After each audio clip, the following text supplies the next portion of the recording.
Hey Paul, how's it going? It's Julian. So my question for you is, recently I haven't been feeling very motivated, and I was wondering what your advice would be in changing that mindset and getting back on track. I hope you're well. Take care. Love.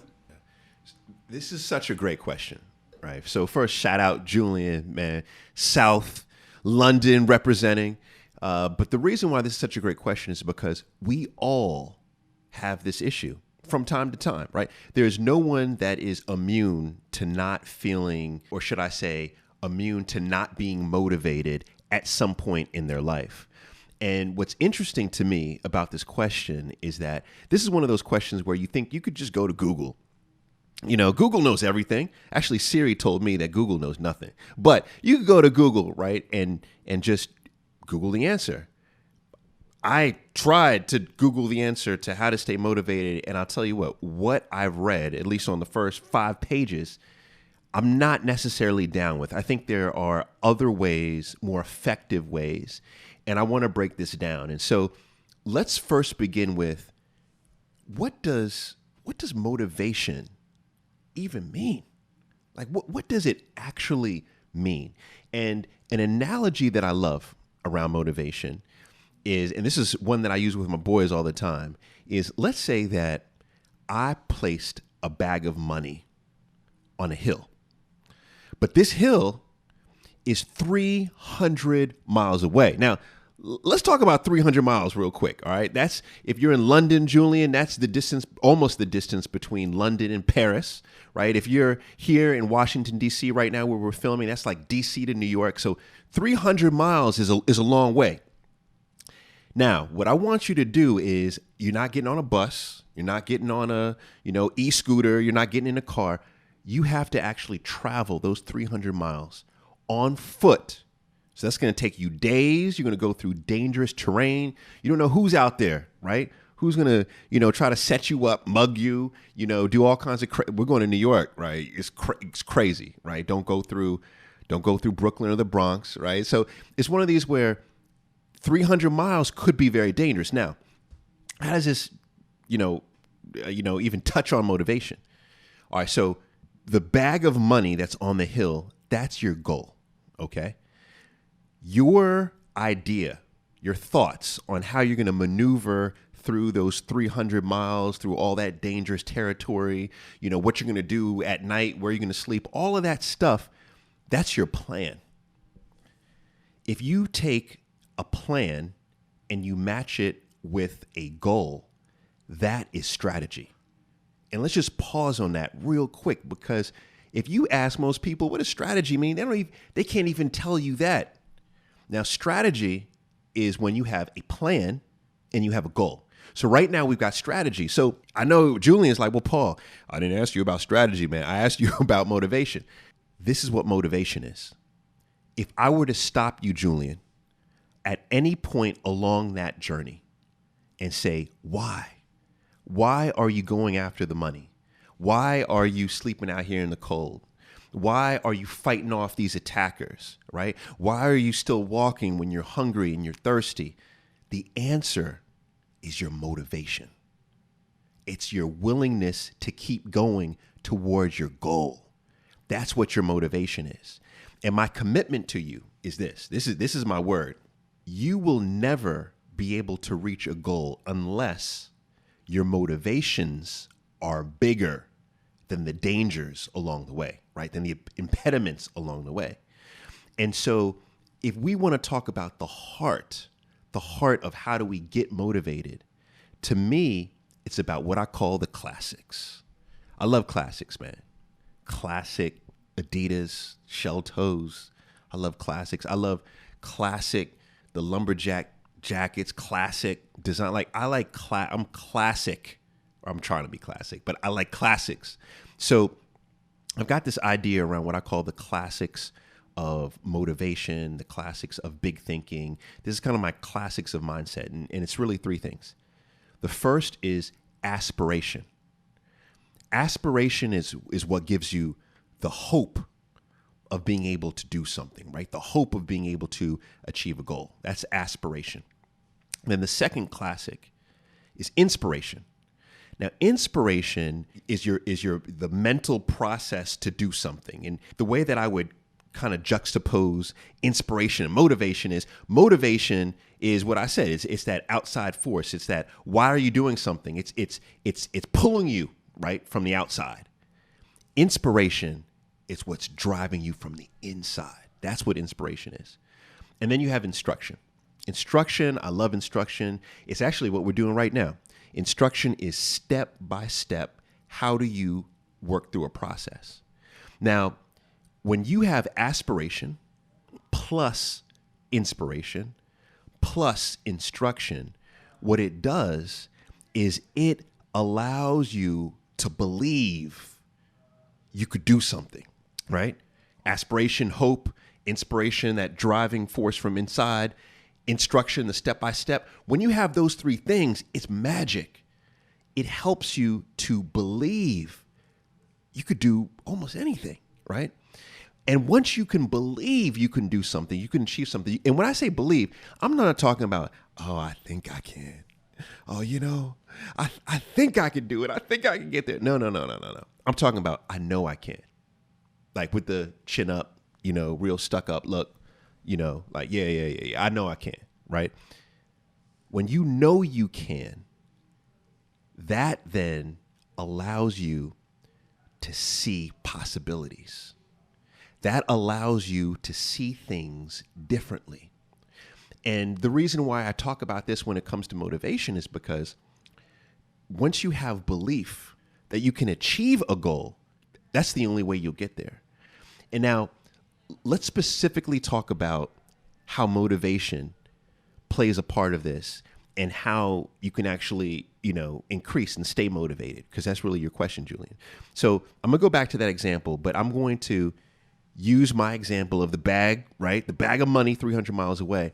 But what I'm also going to do is I'm going to now interject how aspiration, inspiration, and instruction fits. So let's say, all right, Julian, you live in London. So let's say we're going from Paris to London. All right. So we're going to Paris and London, but it's winter time. It's freezing out here in Europe, right? And you don't have your fur coat. All right. So it's freezing, right? So you get on this journey. Now, aspiration, here's what aspiration is. Aspiration, Julian, on a journey like that is if you could pick up your phone and you could say, hey, Paul, I know that you've already got the bag in London, right? I know you know what it's like to get a bag. Or, Jenny, yeah, I know that you've already done this journey before, right? Aspiration are people in particular, or it could be things and places, but in this example, it's people who have actually achieved the goal. They've actually done it. So they can experience what it's like to have done it, and they can give you that belief, that hope of being able to achieve it, right? That's aspiration. So, Julian, if you're going on that journey and you have people that you could call aspirational people who have done it, or people you can go online and see, oh, okay, you've done it, right? I see you on Instagram. Okay, I see. You know how to get to London and get the bag of money, right? That's aspiration. Now, what is inspiration? Inspiration, remember, is that internal driving force. But inspiration typically comes in the form of people, places, and things. But in this example, people who might be going on the journey with you, right? Imagine, Julian, you could go on that journey alone. It's going to be real dangerous, right? I've seen some parts of London, like it could get real sticky going in there. But if you have a crew with you, if we started in Paris and I say, okay, we're going to crew up, it's going to be 50 of us, and now we're going to go on this 300-mile journey, then things change, right? Remember the African proverb?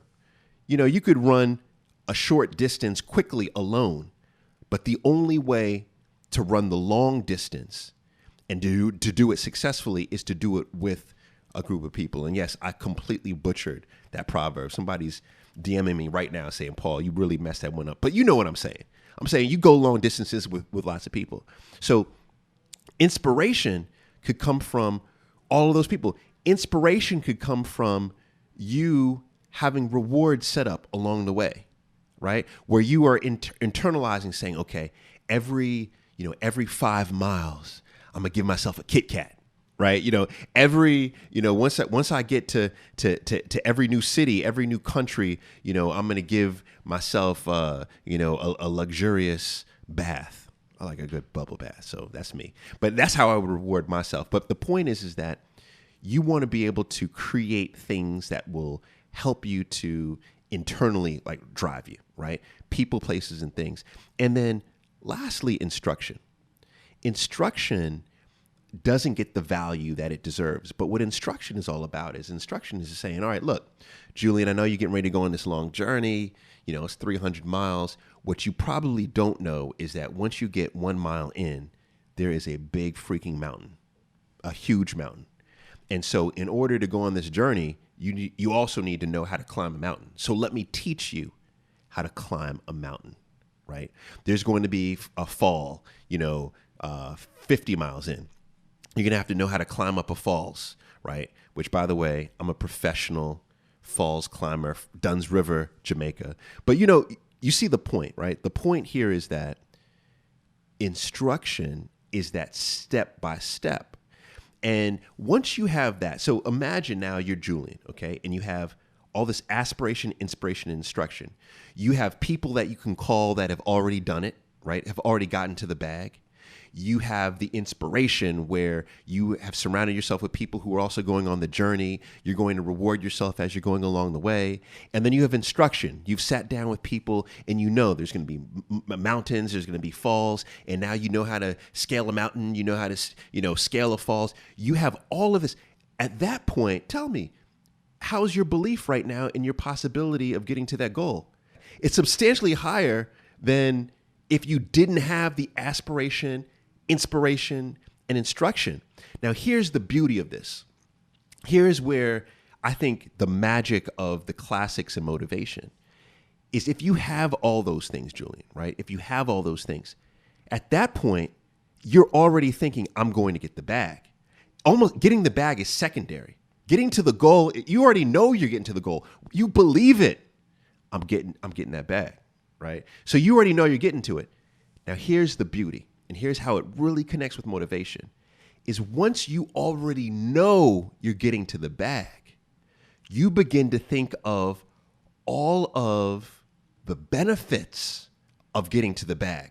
And you realize the benefit is not just the money that's in the bag. The benefit also is, man, if I traveled all that way and climbed mountains and climbed falls, I now understand how to climb mountains. I've learned a new skill. I can climb mountains now. I can climb falls now. Oh, I know how to crew up a group of people, 50 people, and I know how to lead them, on a journey. Oh, I know how to set up reward systems now. Oh, I've got aspirational people. Oh, wow, I've got a new network of people that I can call. Like, you begin to understand that the bag of money is insignificant to all of the lessons that you'll learn along the way.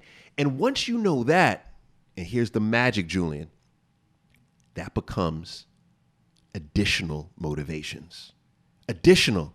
You start to see value and beauty, right, in all of these things. And then what that does is that increases your willingness to get the goal, which is what motivation is, right? Your willingness to go after it. So, Julian, with aspiration, inspiration, and instruction, if I were to stop you and say, why are you going on this path?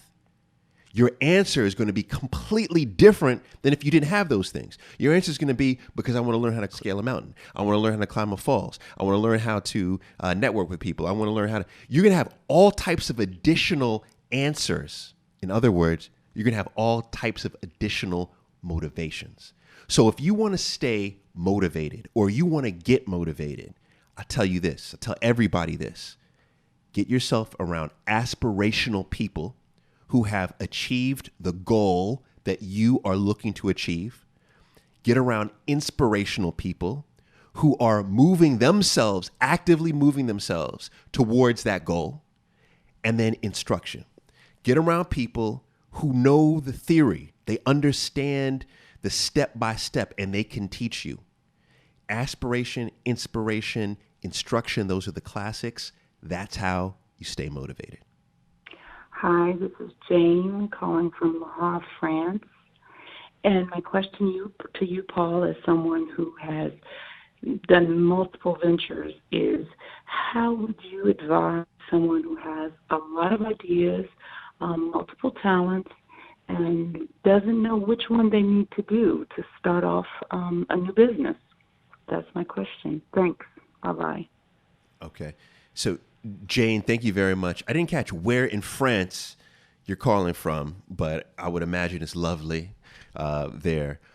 This is a really good question. I selected it because I like to select questions that I believe most of us have.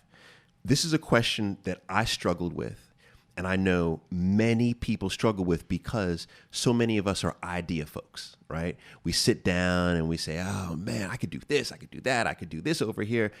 But the question really is, what you're asking is, how do you know the right one, right? The best one to begin with.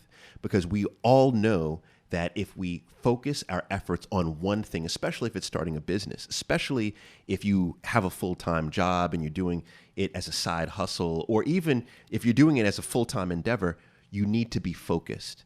And so how do you know which one? Now, for me personally, I'll tell you this. This is just my testimony to you, Jane, that I come up with a lot of ideas, is my hobby. All right, nobody laugh on this. If you laugh, I'm coming to get you, right? My hobby in high school was writing business plans. All right, I'm listening to see if anybody's laughing at me right now. Yeah. My hobby, I hear you. I hear you. Yep, I hear all of Atlanta. Yep, all of California. Yeah, you guys are laughing at me. I hear you. But here's the thing. I used to write business plans as my hobby.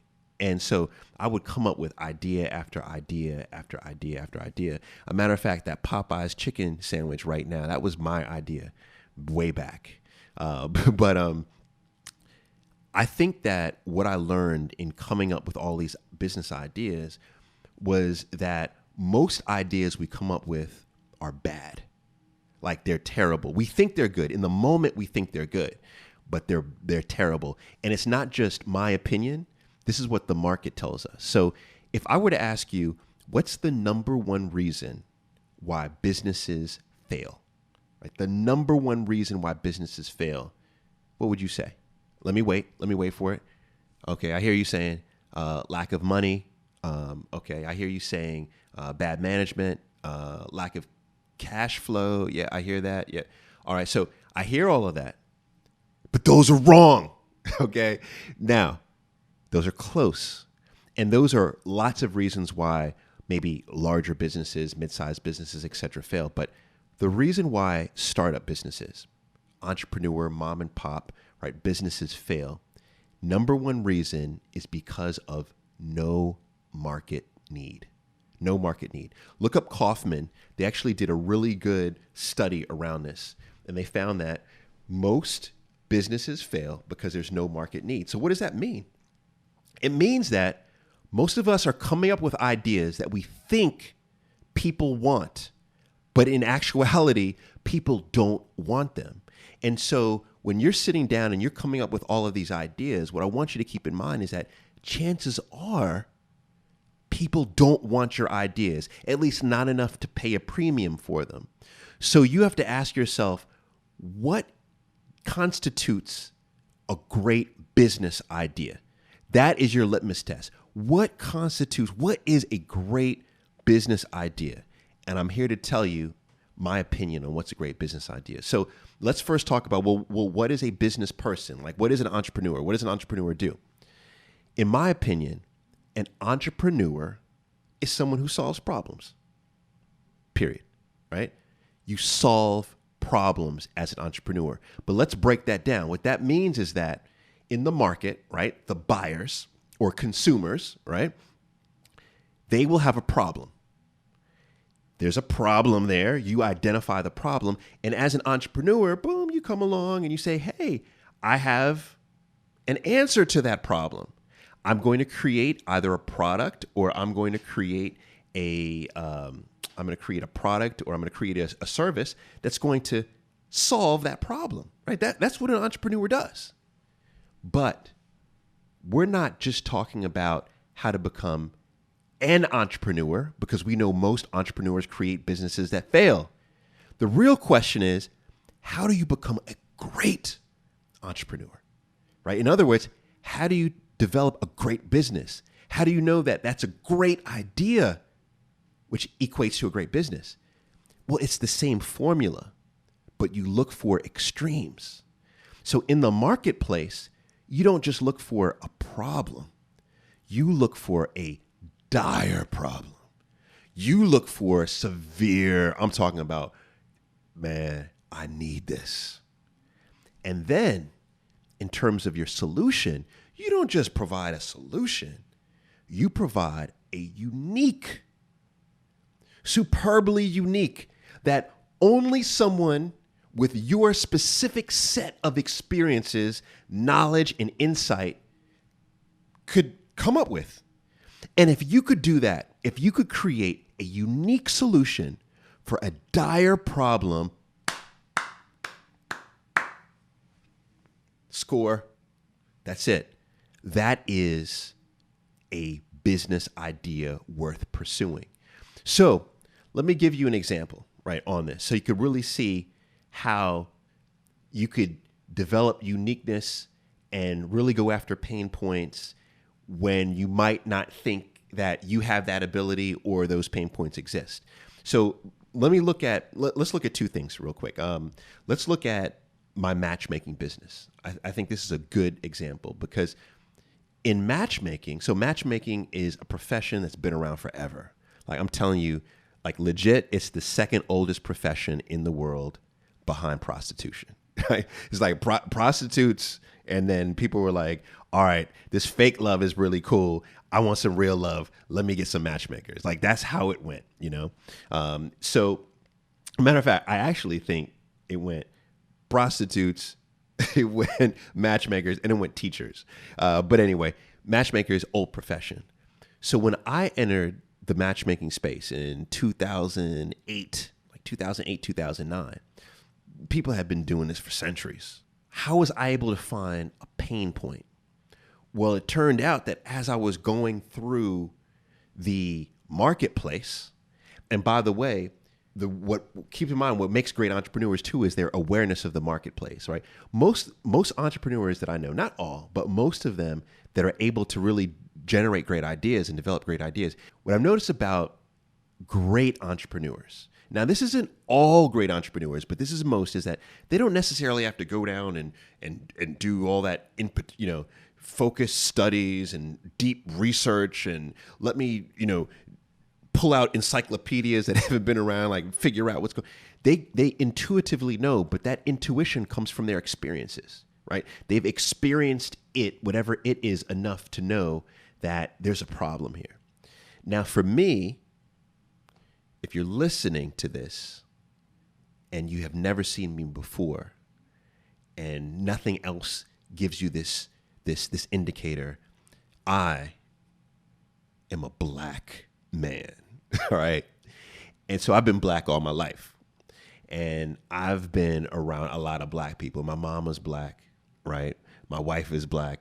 A lot of friends are black. My cousins are black. So my point is that I knew, talking to friends, family, right, people in the community, I just saw that matchmaking just wasn't a thing in the black community. It was popular in many other communities, but it wasn't a thing in our community.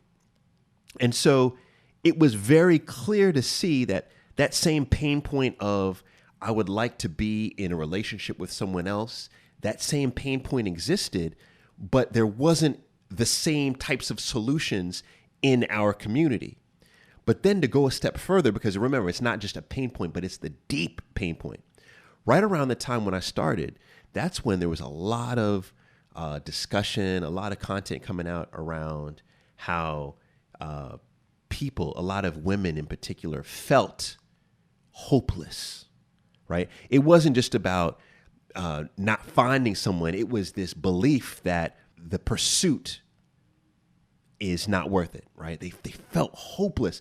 That's a deep pain point, right? Hopelessness is a deep pain point. Hopelessness is a type of why that will literally make you cry. Okay, it'll break you down. It'll give you depression.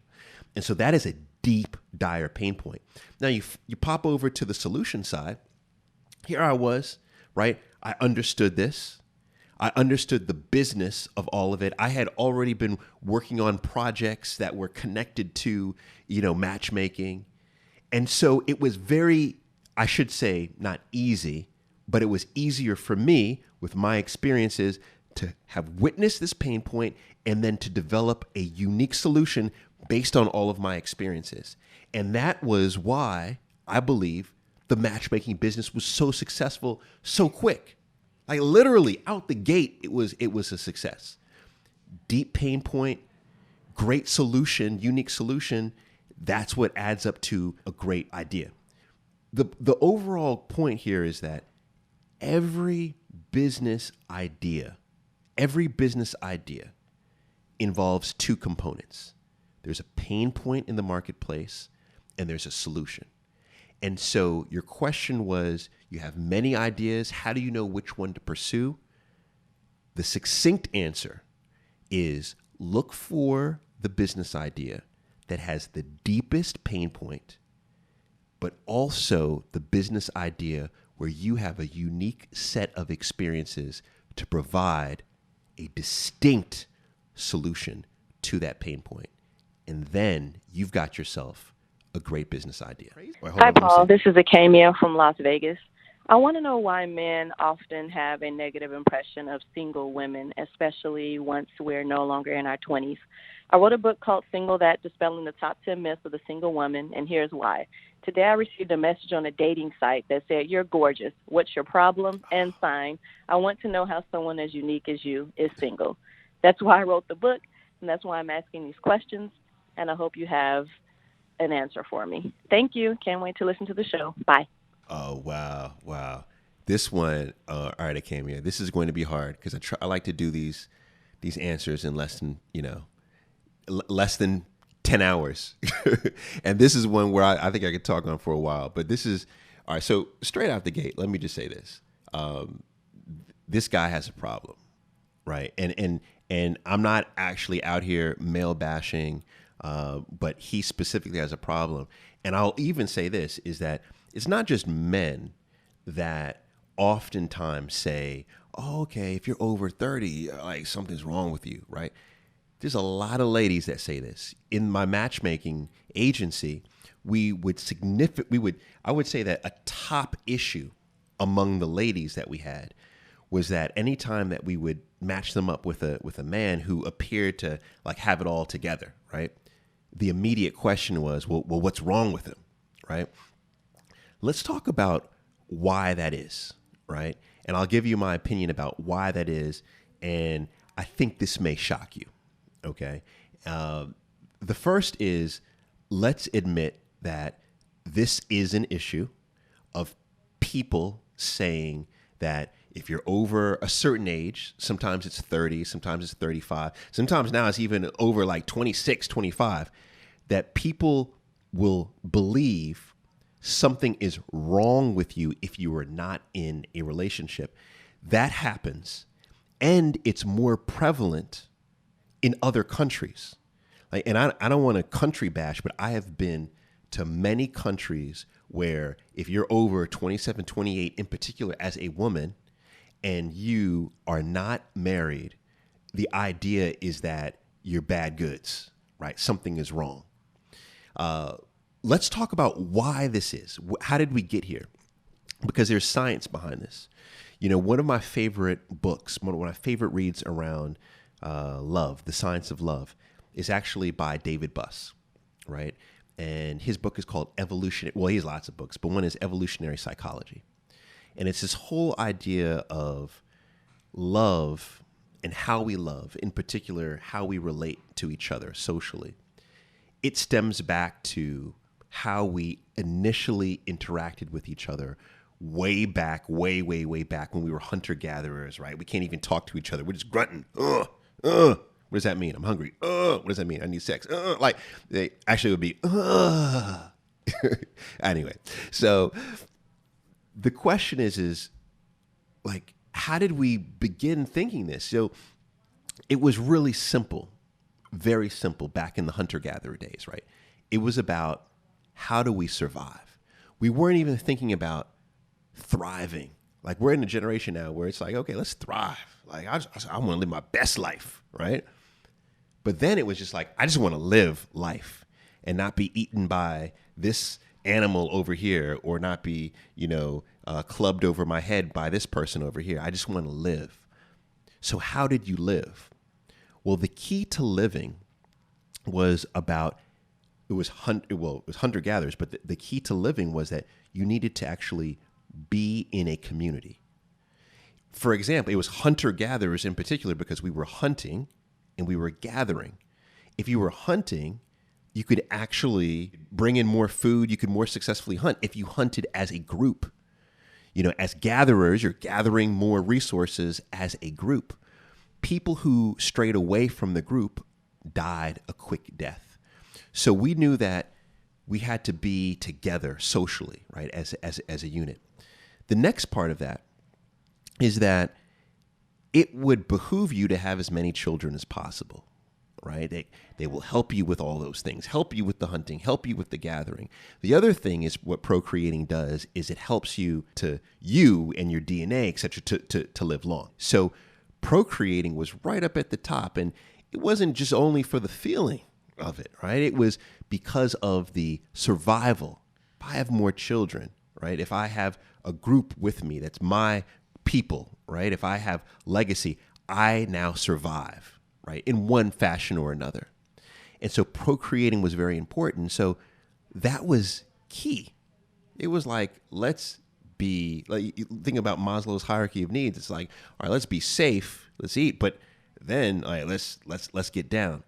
So what was happening is that men were specifically going after women who appeared to be fertile, right?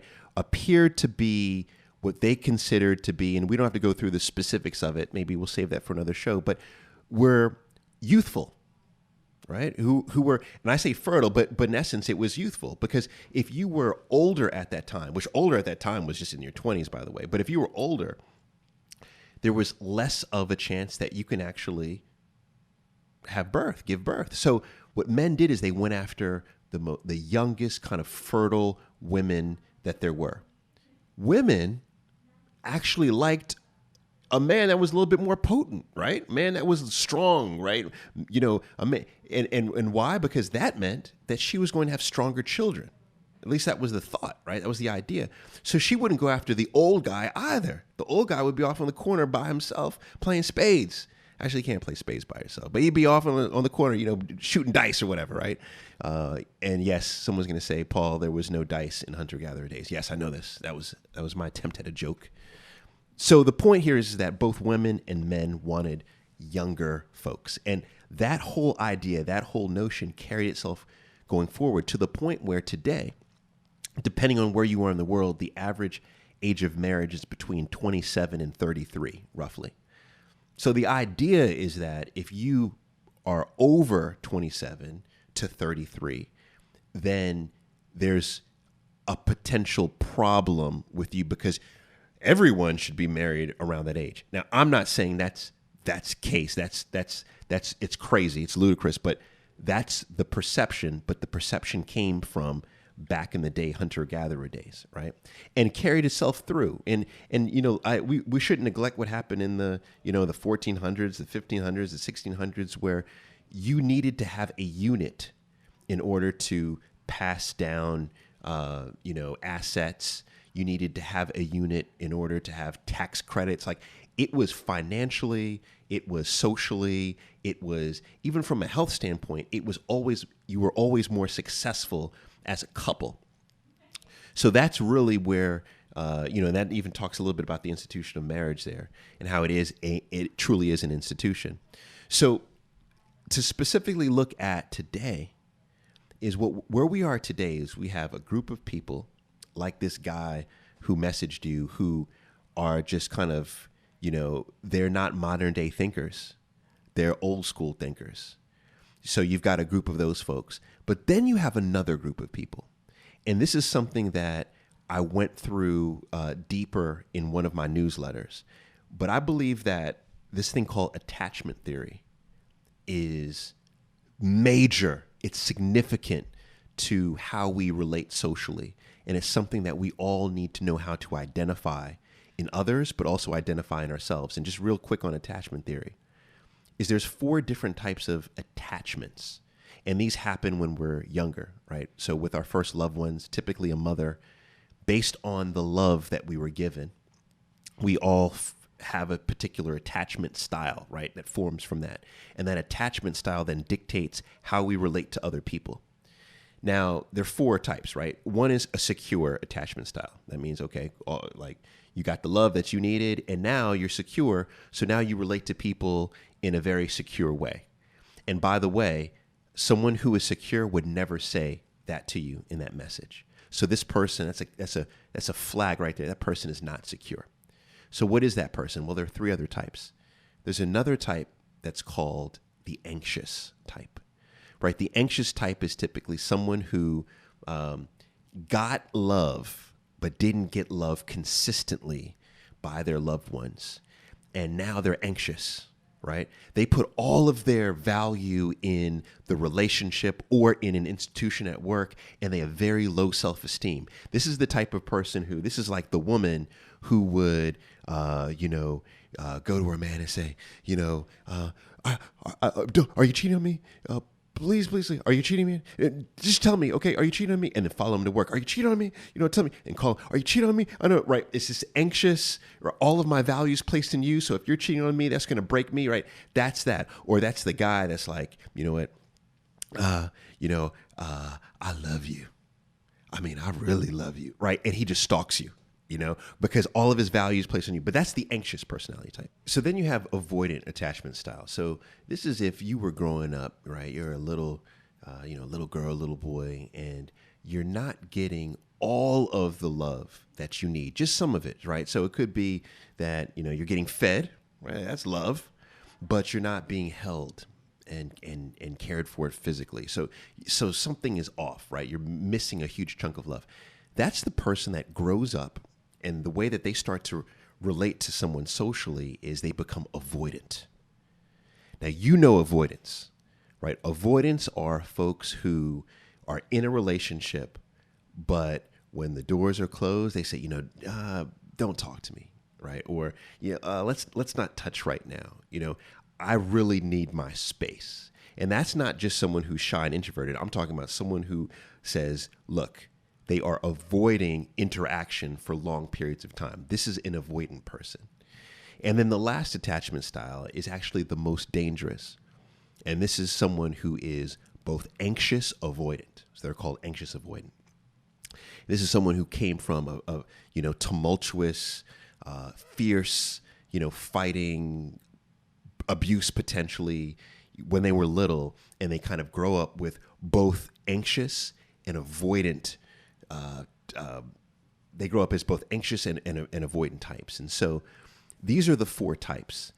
If you are anxious, or you are avoidant, or you are anxious avoidant, you view social connection in an unhealthy way, right?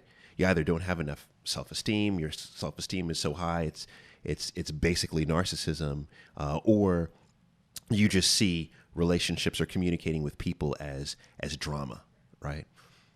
If you are secure, you see the value of relationships. You kind of see the best, right, of social interaction.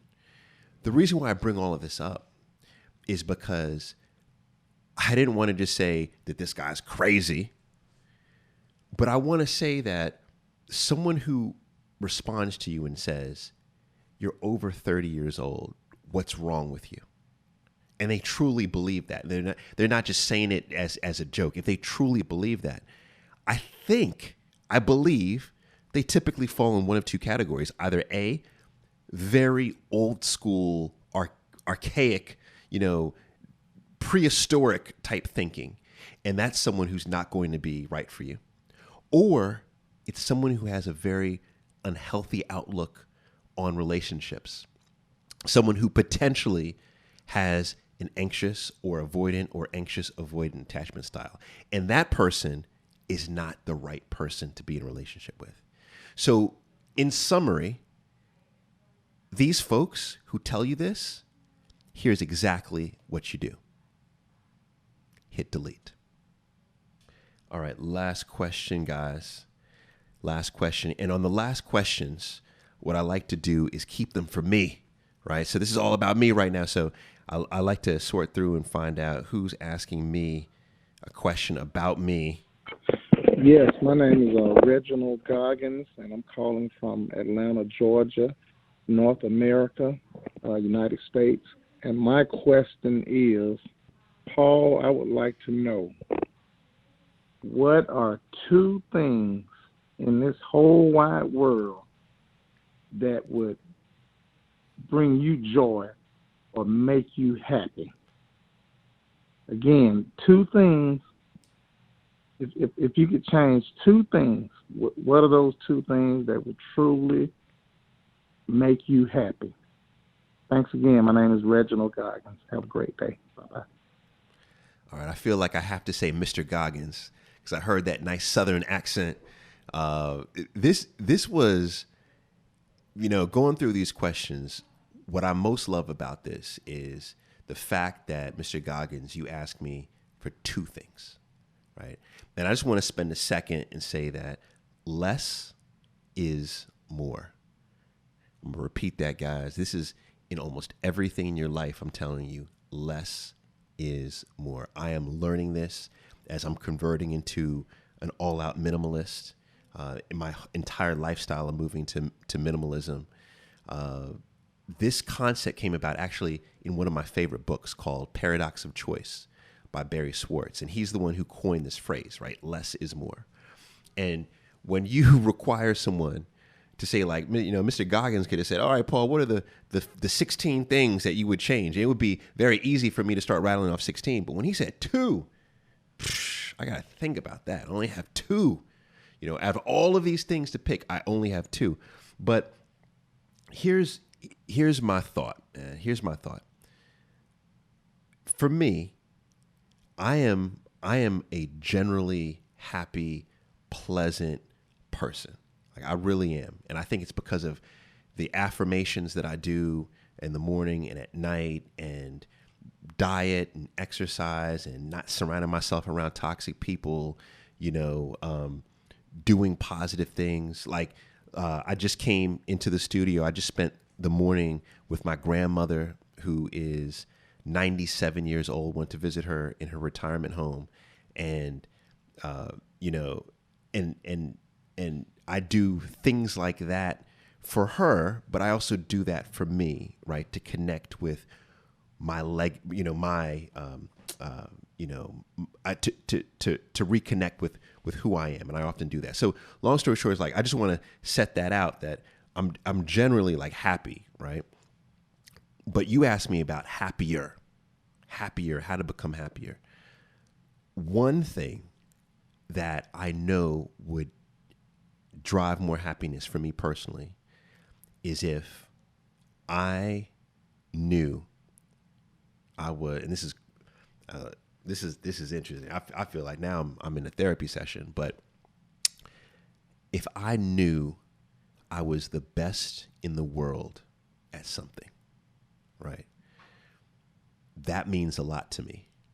And the reason why that means so much to me is because another one of my favorite books, So Good They Can't Ignore You by Cal Newport, what he wrote about in that book changed my life. Like, literally, I talk about this book so much. I should get royalties off of this thing because it changed my life. And basically what he said in the book is that all of us want 3 things out of life. Some of us want more of those 3 things, but we all want 3 things. 1 is we want impact. 2 is we want autonomy, right? Control of our time. And then 3, we want wealth. And some of us want a lot of wealth or little. Some of us want a lot of autonomy or little, a lot of impact or little. But the key to getting those 3 things is about becoming best in the world at a skill, at something. And that's the reason why the book is called So Good They Can't Ignore You, right? Become so good at something that the world can't ignore you. And I've seen this time and time again. I've actually studied this. And, I love history. And so anytime I'm out and I'm studying, it could be anyone, right? It could be, studying a military commander, studying, an architect. Like I've been reading a lot about Gaudi from Spain. Whenever I study these folks, what I realize is that at the time in the world, right, whenever that was, right, when when they were, when they were here, like a Mansa Musa, whenever these folks were here, they were the best in the world at A, B, or C, or A, B, and C, right? But they were the best in the world, and because they were the best in the world, they had enormous wealth, right? Enormous autonomy and enormous impact.